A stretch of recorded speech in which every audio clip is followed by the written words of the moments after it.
TRP তলানিতে। 1 বছরেই বন্ধের মুখে স্টার জলসার এই সিরিয়াল। বিস্তারিত জানতে সম্পূর্ণ ভিডিওটি দেখতে থাকুন। এই মুহূর্তে স্টার জলসার যে সিরিয়ালটি বন্ধ হওয়া নিয়ে চর্চা চলছে তার নাম রোশনাই। এই সিরিয়ালটি অবশ্য শুরু হয়েছিল শন ভট্টাচার্য এবং অনুষ্কা গোস্বামীর জুটি নিয়ে, কিন্তু পরবর্তীকালে হঠাৎ করে নায়িকা বদলে যায়।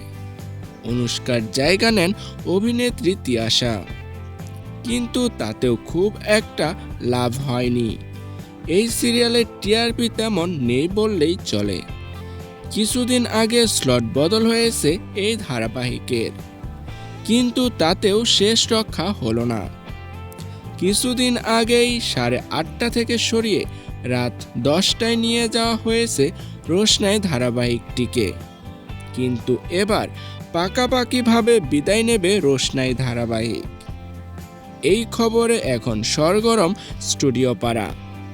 যেমনটা জানা যাচ্ছে, আপাতত আইপিএলের জন্য নতুন সিরিয়াল আনছে না স্টার জলসা, তাই আইপিএল চলা পর্যন্তই রোশনাই ধারাবাহিকটি দেখা যাবে টিভির পর্দায়।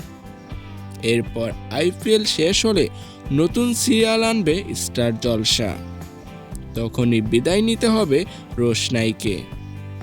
তো ভিউয়ার্স, রোশনাই ধারাবাহিকটি শেষ হয়ে গেলে কে কে মিস করবেন কমেন্টে তা জানিয়ে দিন।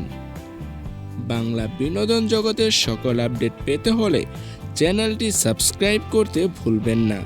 ধন্যবাদ।